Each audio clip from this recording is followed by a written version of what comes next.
بسم اللہ الرحمن الرحیم۔ السلام علیکم ورحمۃ اللہ وبرکاتہ۔ امام غزالی رحمۃ اللہ علیہ نے یہ بات بڑی اچھی انداز میں سمجھائی۔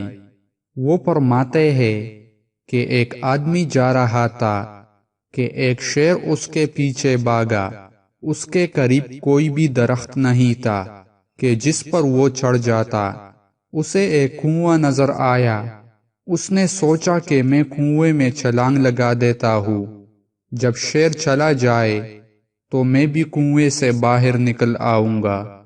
جب اس نے نیچے چھلانگ لگانے کے لیے دیکھا تو کنویں میں پانی کے اوپر ایک کالا ناگ تیرتا ہوا نظر آیا۔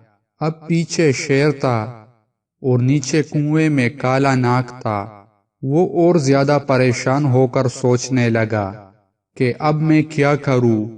اسے کنویں کی دیوار پر کچھ گھاس اگی ہوئی نظر آئی۔ اس نے سوچا کہ میں اس گھاس کو پکڑ کر لٹک جاتا ہوں، نہ اوپر رہوں کہ شیر کھائے اور نہ نیچے جاؤں کہ سانپ ڈسے۔ میں درمیان میں لٹک جاتا ہوں۔ جب شیر چلا جائے گا تو میں بھی باہر نکل آؤں گا۔ تھوڑی دیر کے بعد اس نے دیکھا کہ ایک کالا اور ایک سفید چوہا دونوں اسی گھاس کو کاٹ رہے ہیں جس گھاس کو پکڑ کر وہ لٹک رہا تھا۔ اب اسے اور زیادہ پریشانی ہوئی۔ اس پریشانی کے عالم میں جب اس نے ادھر ادھر دیکھا تو اسے قریب ہی شہد کی مکھیوں کا ایک چھتا نظر آیا۔ اس پر مکھیاں تو نہیں تھی مگر وہ شہد سے بھرا ہوا تھا۔ یہ چھتا دیکھ کر اسے خیال آیا کہ ذرا دیکھوں تو صحیح اس میں کیسا شہد ہے۔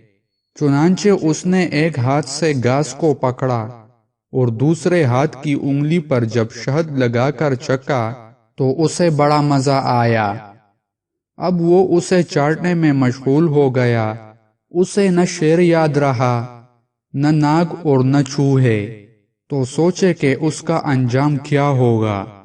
یہ مثال دینے کے بعد امام غزالی رحمۃ اللہ علیہ فرماتے ہیں، اے دوست، تیری مثال اسی انسان کی سی ہے۔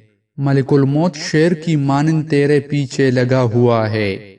قبر کا عذاب اس سانپ کی صورت میں تیرے انتظار میں ہے۔ کالا اور سفید چوہا، یہ تیری زندگی کے دن اور رات ہے۔ گھاس تیری زندگی ہے جسے چوہے کاٹ رہے ہیں، اور یہ شہد کا چھتا دنیا کی لذتیں ہیں جن سے لطف اندوز ہونے میں تو لگا ہوا ہے۔ تجھے کچھ یاد نہیں، سوچ کے تیرا انجام کیا ہوگا۔ واقعی بات یہی ہے کہ انسان دنیا کی لذتوں میں پھنس کر اپنے رب کو ناراض کر لیتا ہے۔ کوئی کھانے پینے کی لذتوں میں پھنسا ہوا ہے اور کوئی اچھے عہدے اور شہرت کی لذت میں پھنسا ہوا ہے۔ یہی لذتیں انسان کو آخرت سے غافل کر دیتی ہے۔ اس لیے جہاں ترک دنیا کا لفظ آئے گا اس سے مراد ترک لذات ہوگا۔ ناظرین، آخر میں آپ سب سے گزارش کی جاتی ہے کہ مزید اسلامک ویڈیوز دیکھنے کے لیے ہمارے چینل کو سبسکرائب کریں۔ جزاک اللہ۔